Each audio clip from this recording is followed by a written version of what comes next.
So I was going to do a different video today, guys, but earlier I took a nap for about 2 hours, and in that time I managed to have this weird dream, and for a moment there, or for a bit of it, there was zombie stuff involved. So I thought I'd make a video on it. Now, this isn't the first time I've had a dream related to zombies. I did a video about half a year ago about a dream about, I think it was DLC 2, which was Zetsubu no Shima. But before it was revealed, I had a dream and it was a prison. And I thought it was kind of going to be like a Mob of the Dead sequel or something like that. I can't really remember. Anyway, I woke up and I wrote down what I had actually dreamt, because I tend to kind of forget the dream as time goes on. So like 5 minutes after I wake up, maybe 10 minutes, like it's just slowly fading out of my brain. So I try and write out as much as possible. And so the first part is nothing to do with zombies, but it's the second part. But I think I needed to keep the first part in just to give a little context and make some sense. So we're in this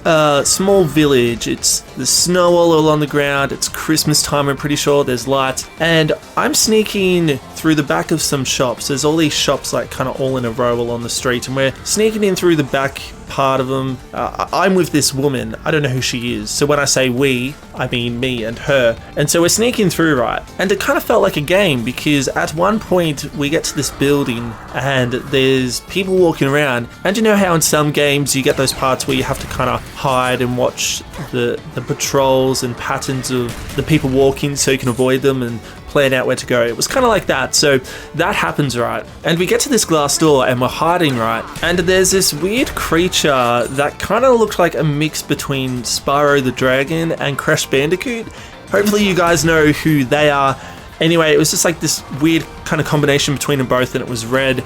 And so I opened the glass door sneakily, and this thing just walked down the hallway past us. Anyway, I don't remember what happens after that, but we end up getting to the end of the shop. Like, it's kind of like the scene transitions to there. And there are these two children with us that I have no idea who they are. But anyway, in this shop, there's like a bike or something on the rack, and it's hanging upside down. And the children are like looking at it, and they just say randomly, "Hey, can we name our bike Edward?" And I think I knew this as it was happening. But that means they knew who Richtofen was. They knew about Richtofen, and the way they said it meant it was sort of like a tribute to him, like, oh, we'll name it in his name. Now, I'm not sure why they would do that, or why they'd name it like that, or what happened to Richtofen to cause that. But anyway, so randomly out of nowhere, we hear Max's voice, and he says, "Oh, I don't think so." Kind of like a condescending, like, "Oh, I don't think we should do that." And I got the feeling that he hated Richtofen, and I don't know why. I don't know why Max's was there in the first place, how he came to be, because he wasn't there at all. Like, his body wasn't there. It was just his voice. It was pretty much like how in The Giant, how like when he talked, when you did the Flytrap Easter egg. But yeah, he says, "Oh, I don't think so." And I knew like he didn't want the children thinking of Richtofen as good, but I don't know why. Like, I don't know why he was thinking of that, but I just found it really weird. And so anyway, this woman is still with me, and she's with the children, and I'm pretty sure it was Sophia, and she knew the children, but she never interacted with Max's. Like, she never replied back to him. And it was really weird because like she had kind of short blonde hair with like a little bit of a comb over. She had like a white doctor's vest on. Much better than her interpretation in Revelations, where she's the pink Shadows of Evil zombie. But for some reason, I just knew that was Sophia at that point. I didn't know it was her before then, but at that point, for some reason, it was Sophia. And I still didn't know who I was though. Was I a character? Was I playing myself? What were we doing sneaking through?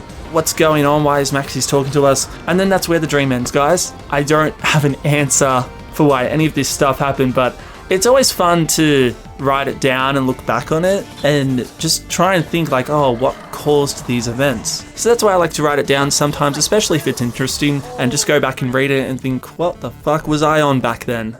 Anyway, I want to know if you guys have had a dream about zombies, or you've had a dream and zombies has kind of been associated with it, be that a character or a name or a song or took place in the story or whatever. You know, let me know. I think they're actually really interesting to read about. And yeah, I'm going to catch you guys later. Cheers.